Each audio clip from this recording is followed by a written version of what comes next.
Hello, everybody, and welcome to another episode of Barkology. And I'm so excited. We have a very special guest speaker with us today. We have Erica here. She is an amazing author and obviously an amazing canine practitioner. And she's going to be speaking about noise phobia for our dogs. And this is the perfect time because we have the thunder season here in South Africa, but also fireworks coming up with the festive season and the new year. So I'm so excited. If any of you want to look up her book, it's called Nasty Noises. So I would highly recommend that book. So do you want to tell us a little bit about yourself, Erica? Sure. I am a Tellington T-Touch practitioner, level 2. And my journey with noise phobia started when we adopted a noise phobic dog. And I started working as an environmental noise impact practitioner. So there were lots of interesting things to research about noise and sound. And that piqued my interest. And I've been presenting workshops for many years now, also internationally. And this year I finally wrote the book. Yeah, the amazing book. So tell us a little bit, what are some of the common sound phobias that you see often in dogs? There was a major Finnish study recently it was about 18,000 pet dogs. And they found that 40%, up to 40% of dogs are noise phobic to some extent. They found that if a dog is scared of one noise, for example, fireworks, of those dogs, 50% will also be scared of another type of sound, say, for example, storms. What this tells me personally, and this is not research, but that what we think is noise phobia is not always noise phobia. And as we go through the interview today, you'll see that storm phobia does not equal noise phobia. So dogs can be scared of vacuum cleaners, for example, and people think it is about the noise. But have you ever thought of the dog looking at the situation and the pet parent is attached to this monstrosity? And maybe that is what they're scared of, not about the noise. So we need to look at noise phobia in a more holistic way and see what it really is. So I like to advocate a multisensory approach, not just saying it is noise phobia and think that is what it is. So if we look at storms, we look at airplane flyovers, fireworks, vacuum cleaners, all of those have at least a sense of sight. Some of them have smell, hearing, so there are lots of things going on. So don't always get stuck on the noise aspect of it. Right. I think that's so important. Yeah, definitely. I was just going to ask, like, how would you kind of like analyze a dog to see if they did have a specific noise phobia? Like, what would your kind of method kind of be when you're looking at a client's dog? All right. So Angelique said to me that we will talk about Bertie as a case study, and I will tell you in detail what my observations was with him. But there's another dog, Nugget, that I regularly pet sit. And Nugget runs. I can drop a pen accidentally and Nugget is gone. A plane flies over, Nugget runs away. So she is extremely scared of noises. And because it is always noise that she is scared of, I know fairly well that that is noise. But when a dog, for example, is scared of thunder, but not of fireworks or any other loud noises, then we must start thinking, is it noise? So what we can see is there is fear, which is normal. And then phobia is an abnormal reaction. Mm-hmm. And it's dysfunctional and it is totally out of proportion. And so there are many things in the body language that you can observe. that dogs are scared. So from being stiff in the body, ears pulled back, whites of the eyes, panting, drooling, those kind of things, to totally out of it and trying to dig through the floor and break through windows and so on. So there's also a scale of phobias. And if we don't address that phobia or the if the fear becomes abnormal, if we don't address that, it will go over in general anxiety, and then that general anxiety is just totally debilitating, and the dog gets scared of more and more and more things. So we need to pick up those signs quite early. Yeah.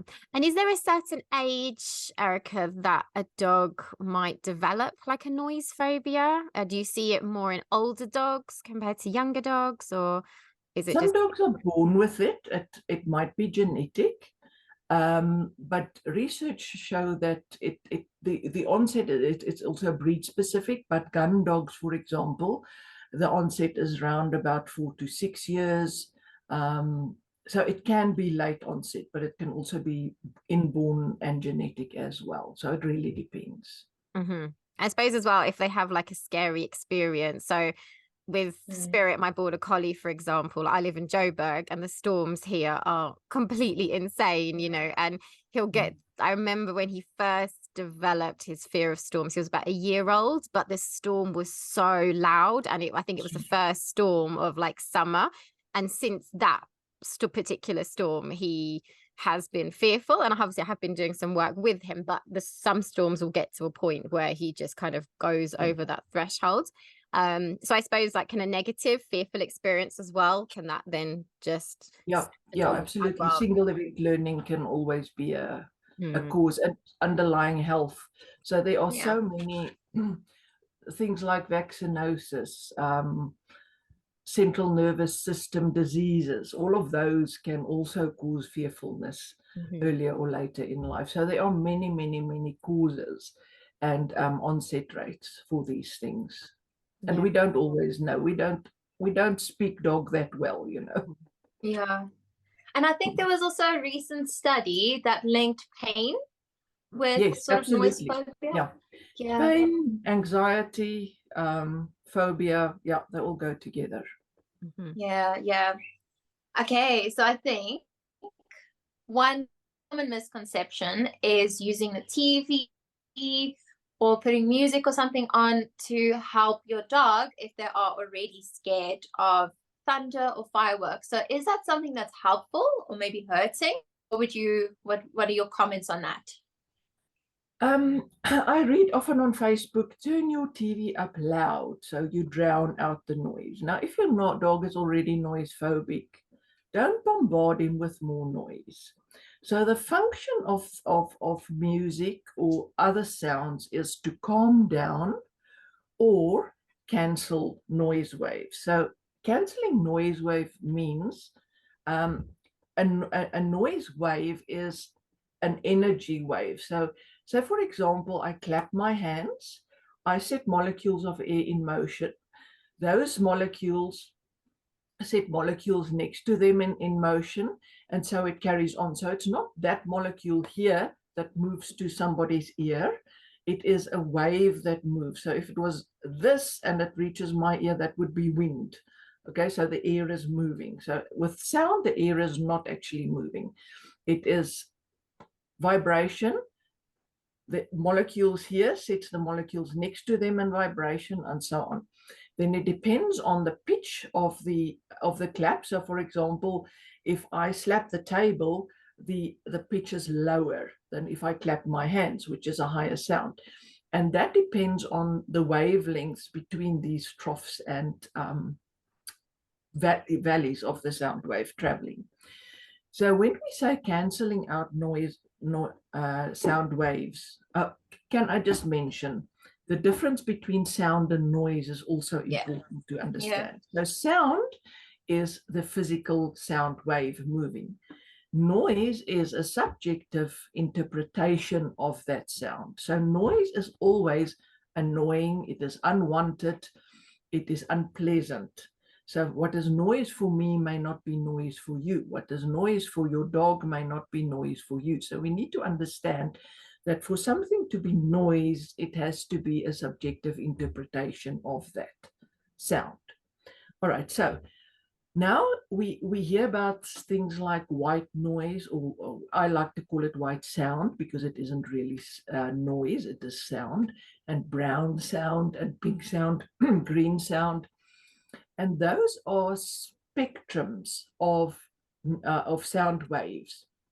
And they actually cancel out those waves from the source of sound.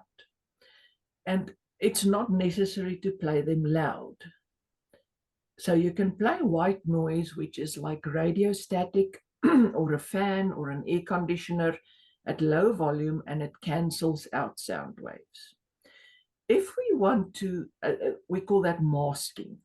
If you want to use music, then the function is to calm the dog. Then you don't want it loud. You want it to play softly. And there's been a lot of research done on what kind of music calm dogs down. And the music is different for cats and for dogs. So it's a different type of music. But the principle is a simple melody. It must be predictable. It must be slow. It must be low volume. There mustn't be too many highs and lows in the music. So if you search for, it used to be called Through a Dog's Ear, it's now called iCalm. If you Google that and listen to the sounds that they create or the music they create for dogs, it is very slow, simple, single instrument rather than full orchestra, because there's a difference between passive hearing and active listening. What we want to encourage is passive hearing, not active listening.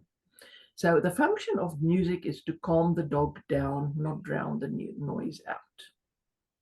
That's so interesting. I think a lot of our listeners are going to be like, okay, yeah, to us it kind of makes sense to try and drown the sound out and stuff. But when you talk about the sound waves and everything, I just have a quick question about the fan, if I may. So a fan is something that I would use for Spirit, and I find, like, say, as the white sound, it does kind of help him. Does the fan need to be situated in a certain way? Like, does it need to be, like, say, against, like, or facing the window, for example, to kind of cancel out those sound waves? I'm only asking that because I've heard that from somewhere else, and so I wasn't sure if it was just okay just to play, just turn the fan on wherever, where, you know. So normally with Spirit, if he goes above threshold, for example, I put him in his crate and he instantly calms down there. He stops panting, he settles, and he's calm in there until the storm is finished. But I normally have the fan there. Does it need to be positioned in like a certain way or anything for it to be more effective? I think you need to experiment with that, because a fan on the ground would be different from a fan on the stand. I have a fan here running like next to me, but it is an impeller fan, so that's a totally different matter. So it really depends on the type of fan, and see where your dog is comfortable. For example, standing waves can form if you have a constant noise like rolling thunder or a fish pond pump or something like that. It may set up sound waves next to the wall, standing sound wave where the sound is strengthened. And then you need to move the bed away because the sound is much louder next to the wall than it is, for example, in the middle of the room. So sound, just know sound is very weird. Mm-hmm. It acts strangely and in ways that we don't expect it to. So you need to experiment with where to put the source of sound and where the pet safe place is. Yeah, and I suppose it's just by reading our dog's body language that we can Absolutely kind of tell that. Absolutely. Yeah. Okay, cool. Thank you. Okay, so I think then tell us about Bertie, how you started out, what you did to help him, and everything you've learned with regards to him. Well, Bertie was sort of I needed a friend for Jenna, and I made a short list, and when we got there, the people were on lunch, so they said they can't show me the dogs on the short list, they're busy with lunch now, so go. And Bertie, and I should have read the signs then, he was one of those dogs who put both his little paws through the gate and screamed, take me, take me, take me. And we got him home. He got along so well with Jenna, and that's the reason we adopted him. But he was totally hyper, and he did not look us in the eye. For a year, I battled with him looking at us. He was the weirdest dog. Didn't interact with people, great with other dogs, not so much with people. But anyway, the first storm we had, he went ballistic. He was up on my desk. He broke the monitor and the printer and the lamp and the phone. And I honestly, I've never seen anything like this. I didn't know what was happening. I didn't know thunder phobia or storm phobia was a thing. So, as one does, you go to the vet and get medication, which really didn't help. It was short-term anxiolytics that the vet gave us, really didn't help. And, when I look at my Facebook memories, our anniversary was in November, and there were so many.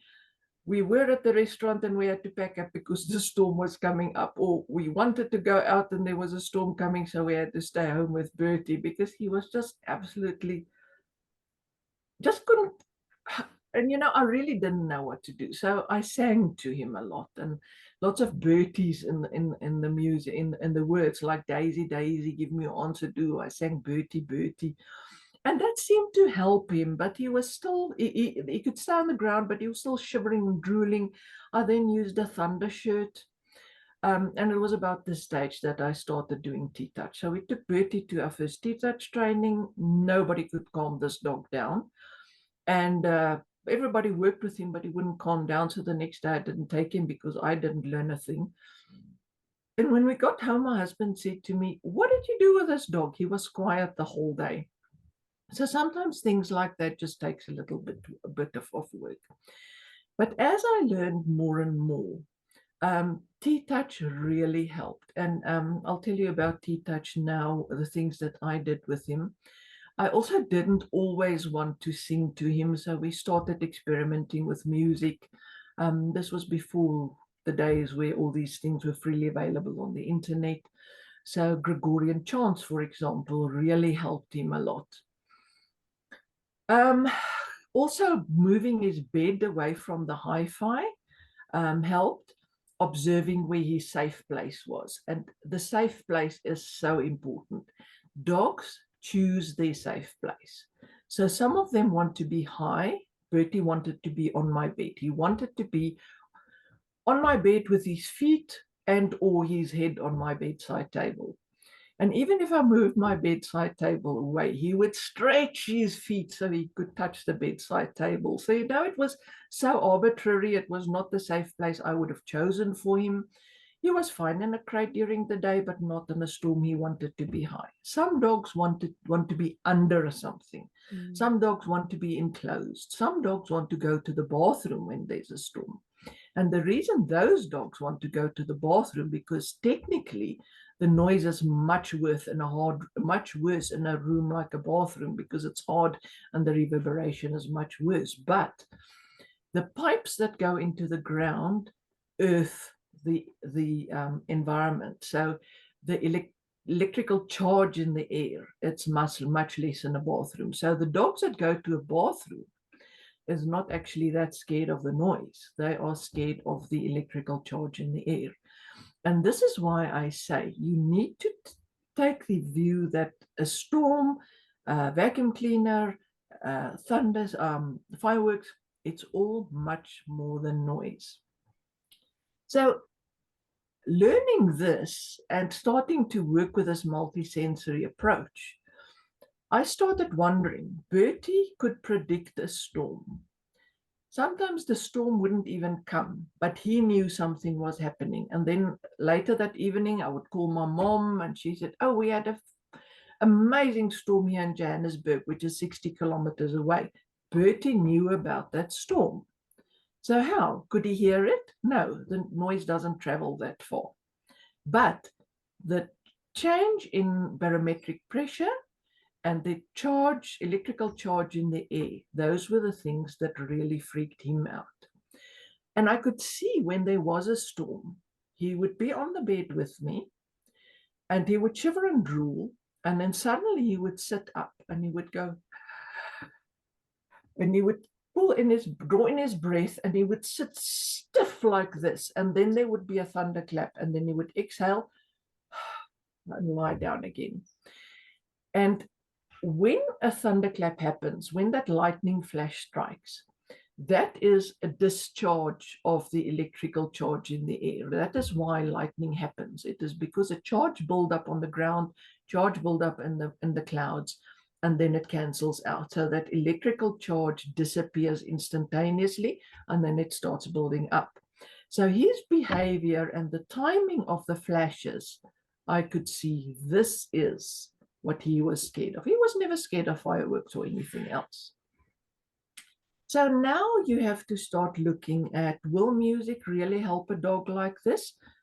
Yes, because it calms him down. It doesn't drown out the sound. We need to move away from that concept of drowning out the sound, but the music calms him. What else can I do? I can rub his fur. I can wet my hands. I can rub his fur. Something like a Tellington T-Touch wrap or even a Thunder shirt excludes that electrical charge that settles on his fur. So that is why those things help. So what we really need to do is write down the 7 senses, which is sight, hearing, smell, taste, touch, vestibular, which is balance, and proprioception. Then you need to analyze your source of noise and see what is happening here. So if we take a storm, what can the animal see?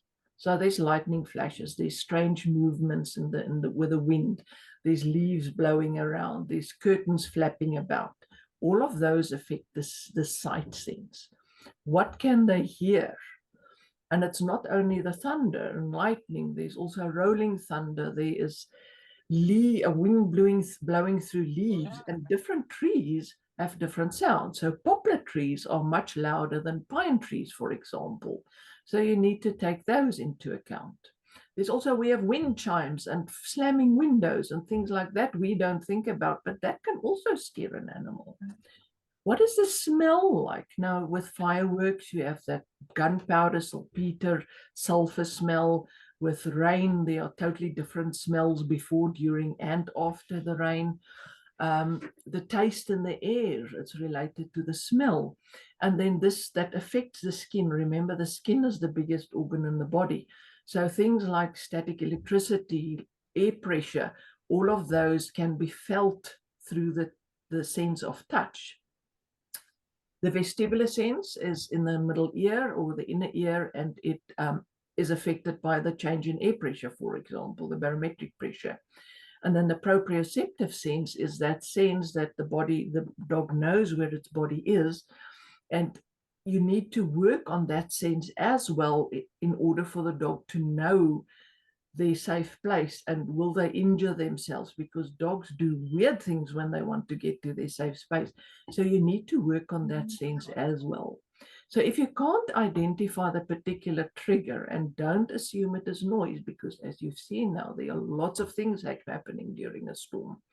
What can I do to address that particular trigger, and how can I make it easier for the dog? So for this, the touch sense, for example, as I say, thunder shirts, Tellington T-Touch wraps, Tellington T-Touch body work. I'll show you a few touches if you're interested. For the sight, you can close the curtains and windows, but switch on the lights, because some dogs are scared of the dark. And I saw with Bertie specifically, it's just, if the storm happens during the night, he would jump up on my bed, panicking, but when I switched on the light, he would calm down. So that is also important. For the smell, you can use aromatherapy.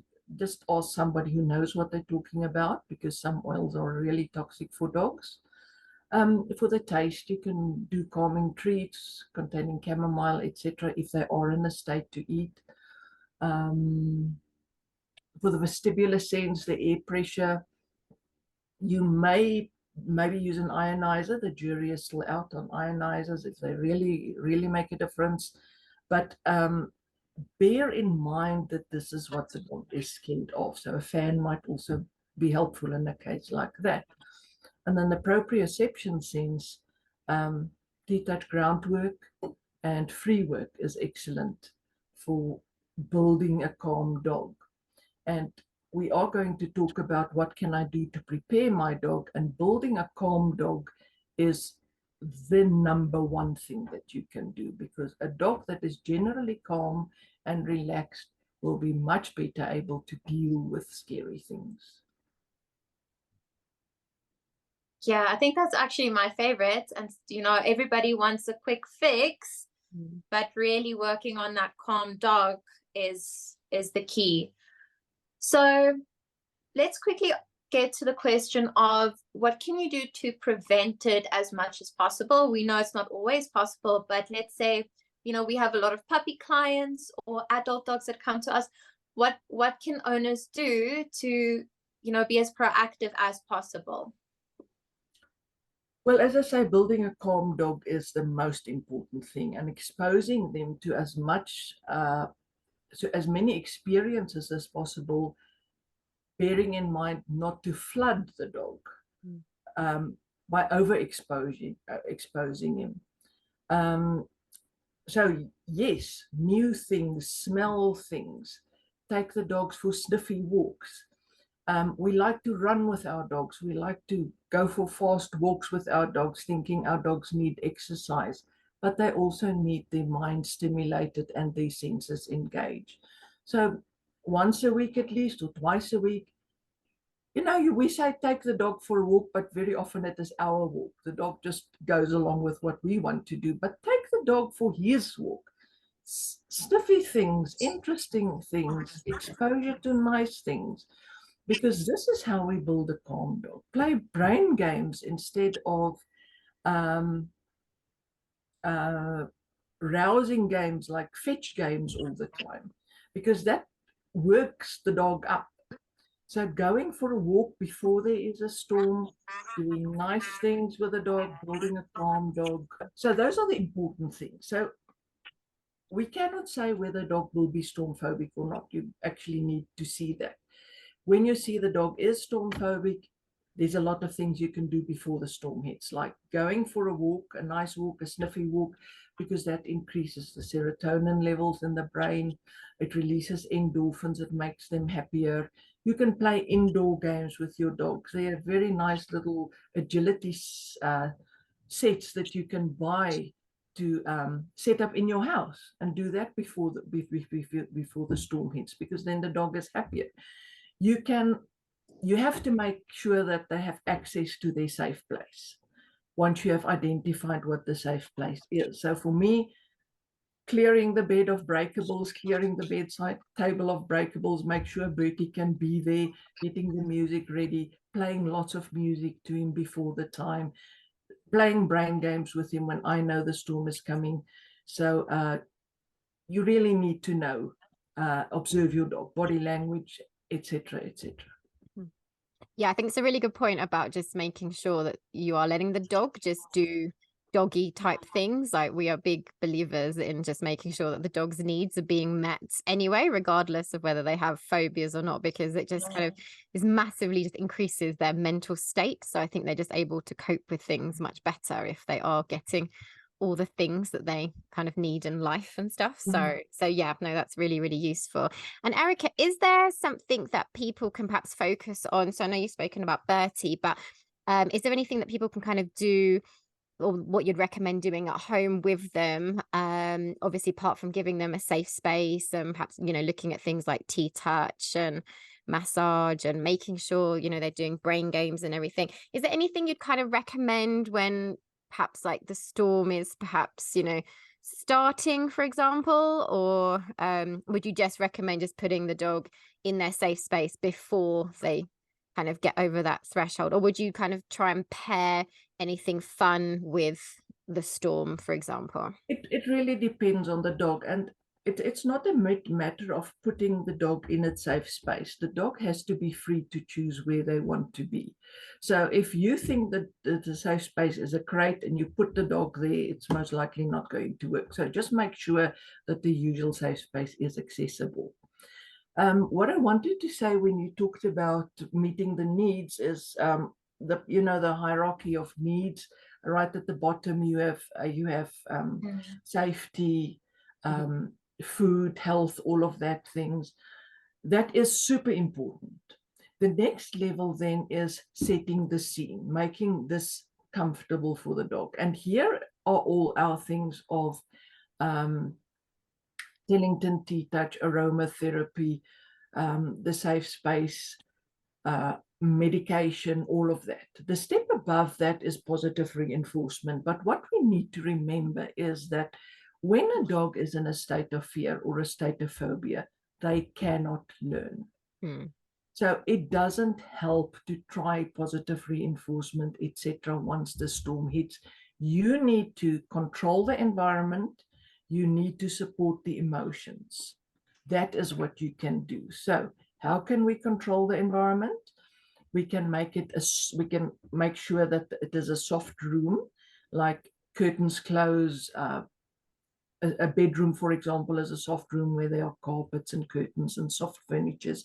A hard room is a room like a bathroom or a kitchen, but some dogs need that. So you need to look at that. Close the curtains, as I said, switch on the lights, play soft music. Those are things that you can do to arrange the environment. What can you do to support the emotions? Supporting the emotions doesn't mean fuss all over the dog and say, oh, you poor dog, I feel so sorry for you. Being neutral is the most important thing that you can do. And being neutral is, I acknowledge you. I see that you are scared. I'm here for you. But it is not, oh, my poor dog sort of thing. And this is where T-Touch is such an amazing modality, because it is touch without any expectations. It is touch without emotions. It is mindful. It's not judging. So, for example, something that you can do with your dog is the clouded leopard touch, and we use this area of our hand, the first joint of the fingers.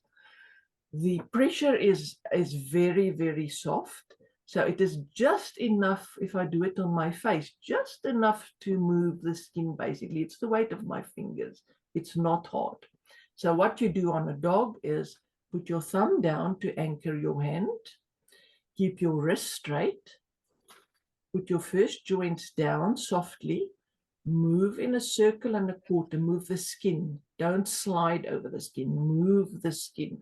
Circle and a quarter, pause slightly, sponge off, move to another place, circle and a quarter, pause, sponge off. It's very relaxing for you because you need to breathe and the dog will then start to breathe. So T-Touch is important, breathing is also important. So if I audibly exhale, you can see my whole body relaxes, and it relaxes me so that I'm not so uptight about the dog being uptight. And also it reminds the dog to breathe, because very often when our dogs are scared or in tension, they don't breathe. You will see if you come up to your dog, even your own dog, come up to the dog, touch them, push your face into their face, and you will see they stop breathing. We want to encourage them to breathe. So always start on an audible exhale.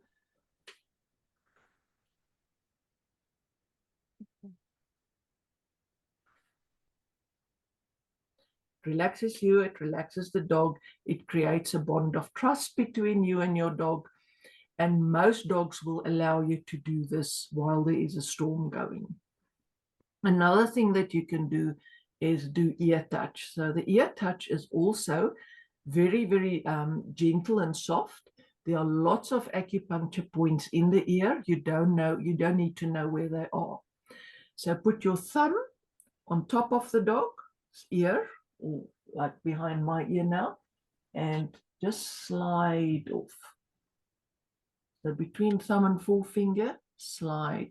It's like you're stroking a rose petal. It is that soft. So from the base of the ear to the tip of the ear, base of the ear to the tip of the ear. If you have dogs with sticky up ears, you work up. If you have dogs with hanging down ears, work down. If you have dogs with butterfly ears, work in the direction of that, of the ear.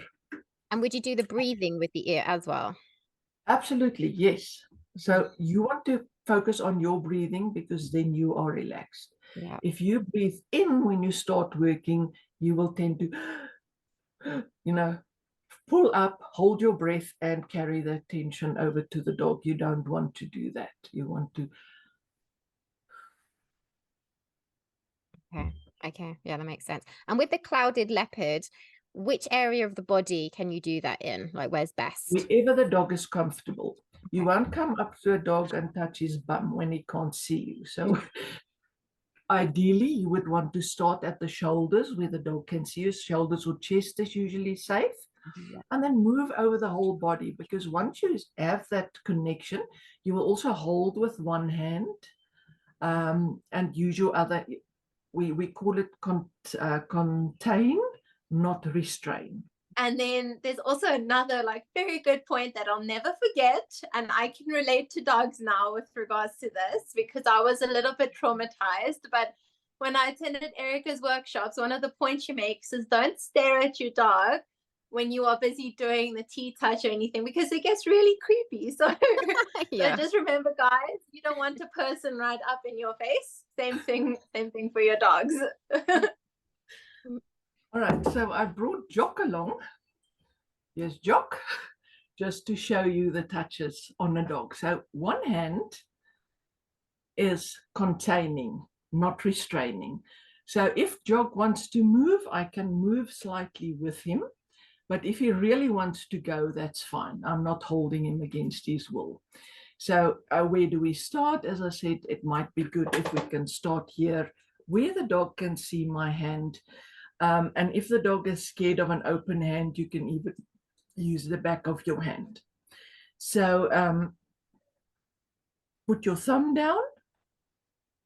First joint of the fingers, circle and a quarter, moving the skin. Pause, relax. Remember your exhale.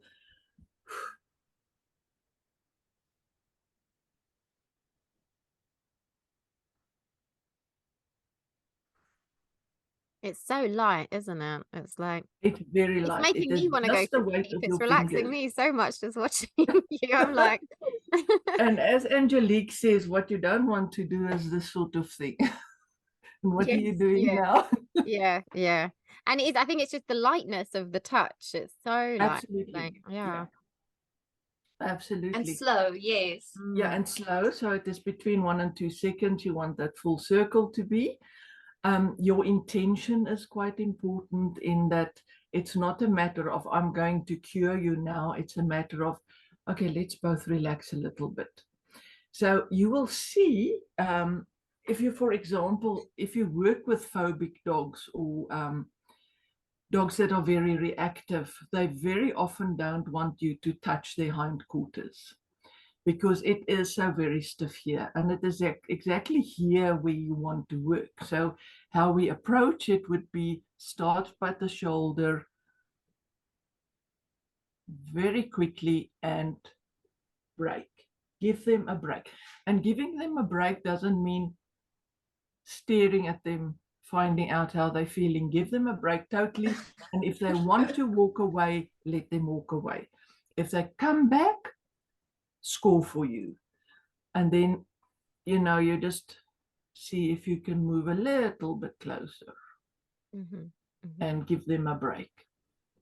So when a dog is phobic, stay in the safe areas where they are comfortable with you working. So this is the clouded leopard, as I say, first joints, but there's also, if it is your own dog, for example, and they prefer a more a full-on touch, you can use the abalone. The abalone is the entire hand. So it's like the abalone shell clinging to a rock. Same very light touch, not more pressure, but your entire hand moves in a circle and a quarter.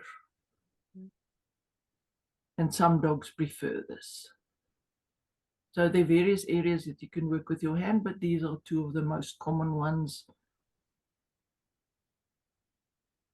and remember to exhale. And then a nice touch is if you do it on yourself, on your arm, you can feel sort of the warm spots.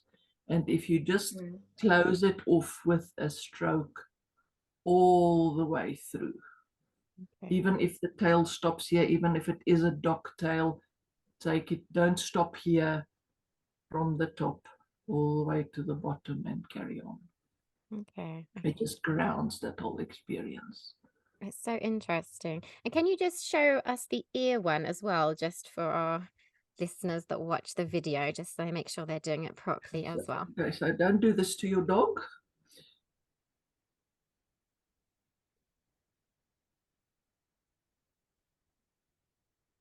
If it is uncomfortable in that position, you can also turn your hand around. Yeah, Swifts love this one. This is favorite. Yeah, I've done the ear one before. It's really helped. So it's basically like a rose petal, stroking a rose petal on both sides.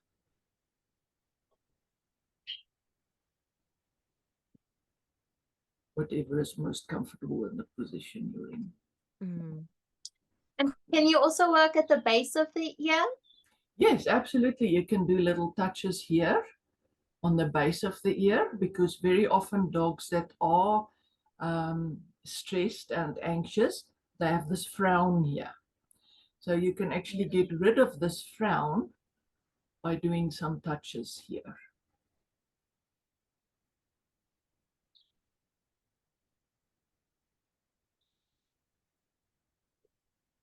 And if the dog is panting, you can even go down here to the lips and the mouth area. Nice. I can't wait to try these on my dogs. Yeah. That's really, really cool. The other element of T-touch, I think we're all feeling calmer now. Yeah. The other element of T-touch that you can use that is not difficult is the element of free work. And free work is when you have a lot of things outside on the lawn. Whatever you have, you want them at different heights, and you want different textures of treats. So you want chewy, you want crispy, you want soft, licky treats, and you have elements that you have in your house. So a carpet, for example, a bowl on a steppy, a ladder. You can have a towel, a black bag. There's so many things you can actually use, just sticks, brooms, things like that, and scatter treats all around. And just observe as the dog walks through, what does he avoid? What does he enjoy? And watch the body language. Does he know where his back feet is? Can he turn left? Can he turn right? Where is his focus? So there are lots of things you can see when you do free work with your dog. You can look at the symmetry of the tail. You can look at the symmetry of the legs. If you do a slow-mo video, you can see the step of the dog. Does he overstep? And that way you can start seeing if there are things that you need to work with. And would that be a good indicator if your dog is in pain anywhere? Absolutely, yes, because remember, your skin is the biggest part of the biggest organ in your body. So for Bertie, for example, he started developing ridges here on both sides, very sharp ridges over a period of months. That wasn't there before. So I took him to the vet, and he had a mass in his spleen and lymphangiectasia, which they found out when they removed the mass in his spleen. So the lymphangiectasia was diagnosed very, very early, because I saw these things happening, because he had pain, and the muscles, then, the muscles are tight, the skin changes, and you can see changes in fur, you can see color changes, you can see swells, you can see ridges forming. So on the skin, you can see things happening. Yeah. Don't rush off to your vet. See what changes, because these are things that change over time. And then also, of course, the symmetry, the gait, definitely you can identify pain through that. Yeah, it's so interesting because then you can just detect something super early and perhaps prevent anything serious from Yes. happening. Yeah. Definitely. So yeah, that's really cool. And because you have all of these different elements, they have to step in certain ways, they have to turn, but you're not forcing them to, because remember, a dog walking in a harness, a dog walking in a collar, a dog walking with nothing on it, not even a collar, the movement is different. So the free work is without harness, without collar, without leash. It is just observing them moving as they do naturally. Yeah. And it's so interesting. We had a T-Touch practitioner come and do a workshop for a whole bunch of my students, which also included my dog. And because we do a lot of sort of sporting activities and things like that, he does see a physio fairly regularly. And literally, she just observed some of the free work and was able to tell me exactly what the physio told me after, the physio doing multiple sessions with my dog, which, that really just like affirms the belief that T-Touch is amazing and free work is amazing. Yeah. And then I have another question quickly, on the more sort of practical equipment aspect side of things. So for thundershirts and wraps, so for the dogs that would work for, where can people get? Because I know there's a lot of let me call it like knockoffs, or I don't know what to call it, on the market. You often find sort of no-name brand type of thundershirts and that in the shop. Can people use those? Okay, let me just find you a wrap quickly.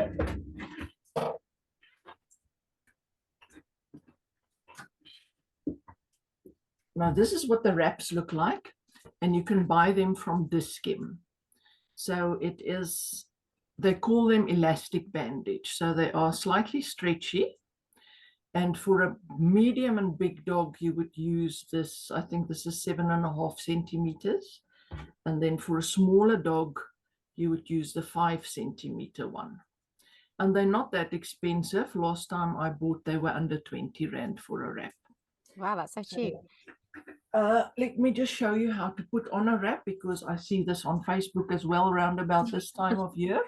And it is, it is not right the way they use it. So it has to be stretchy, but it has to be loosely tied. It is not something that holds the dog together. It is to bring awareness. Because when dogs go into a state of jitters or drooling, they are not thinking. So you want them just to start thinking about their bodies. So what you do is you get more or less the middle of the wrap, just slightly off center, and that is your middle here on the chest of the dog. You cross once on the back, and then one more time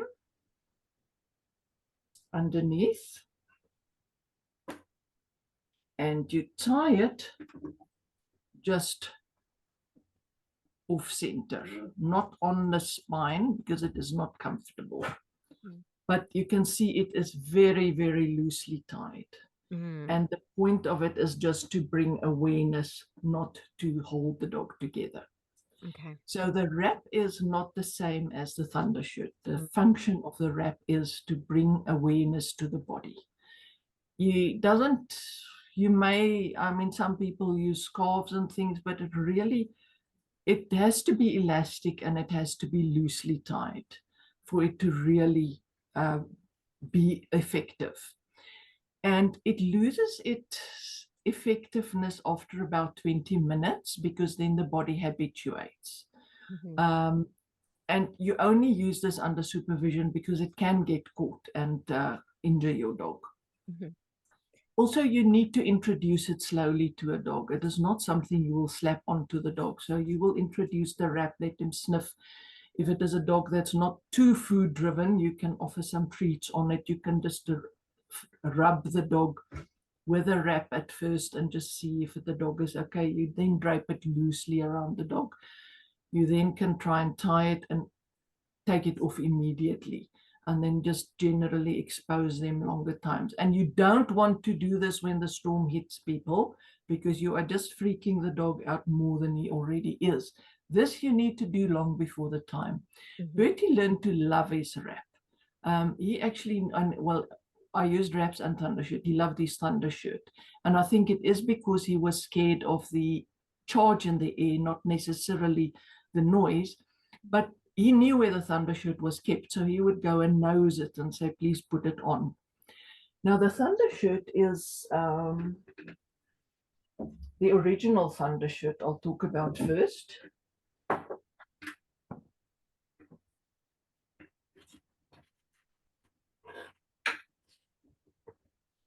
It is a full body thing, and it is quite thick and in multiple layers.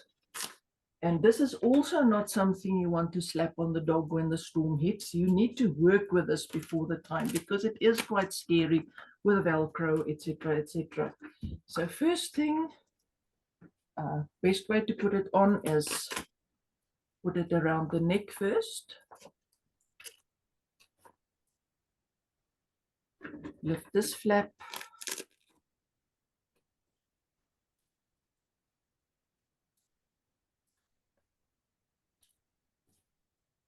And like that. So this is slightly tighter than the wrap. But it also prevents the static electricity from settling in the fur. And this is also more of a gentle pressure than the body awareness. So this was developed as Temple Grandin she's autistic, and she works a lot with calming animals.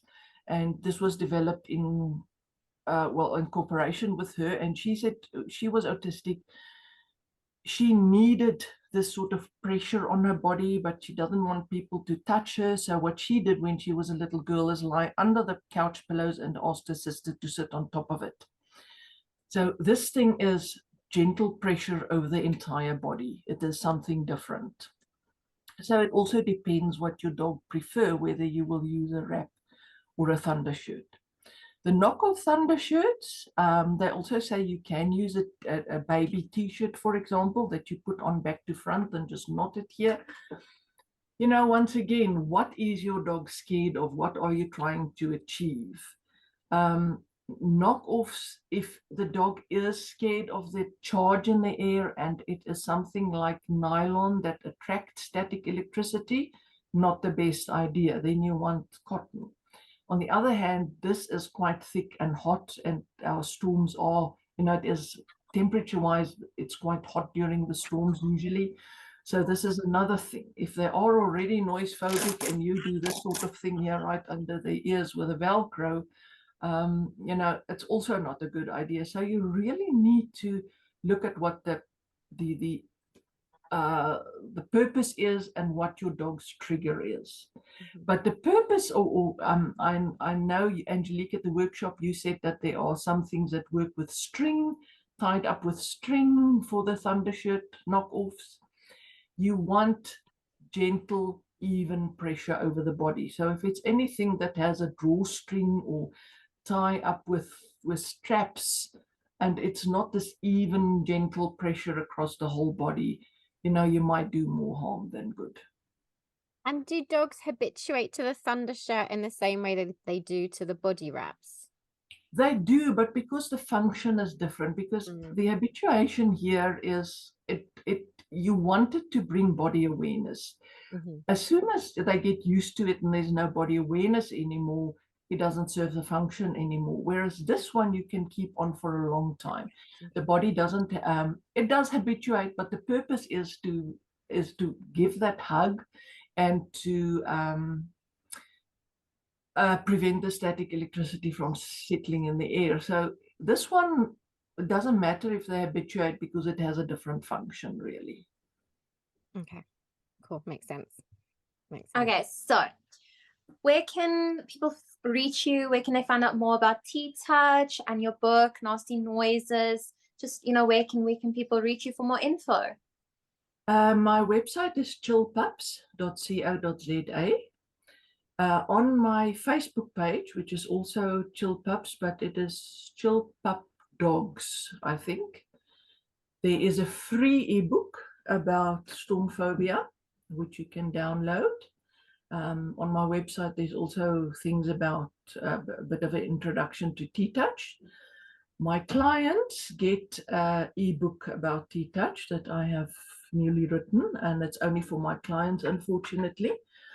And then, yeah, the book is also on the website where you can buy the book. Unfortunately, my web shop, my son is a hacker, and he says, no selling on the internet ever.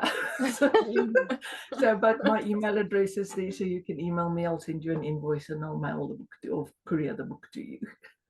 Oh. Yeah, and I love the book, so definitely I want to encourage everyone to buy it. Yeah, so in the book I talk about, there's a chapter on the difference between what sound is, what noise is, how sound travel. There's a chapter on the difference between fear, phobia, and anxiety. There is a chapter on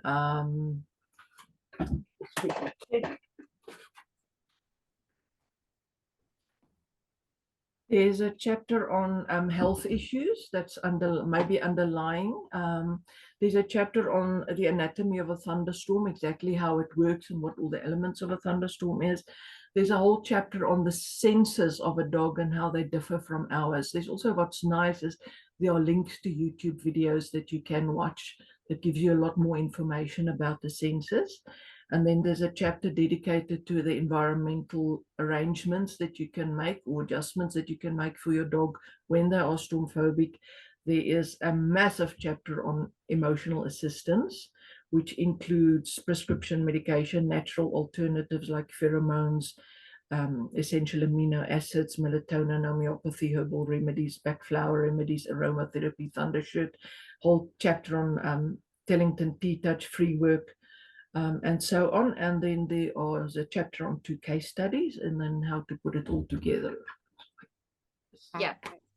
Thank you Yeah. so much. It's been so amazing. Hopefully we will have an ebook available before Christmas. Yeah, holding thumbs. But thank you so much, Dr. Erica, for taking the time and coming out. We're going to share it on our Barkology Facebook group for everybody, and it will also be uploaded, everywhere, all on our social medias. Yeah. Thank you very much for having me. I enjoyed talking to you. You. Okay. Bye.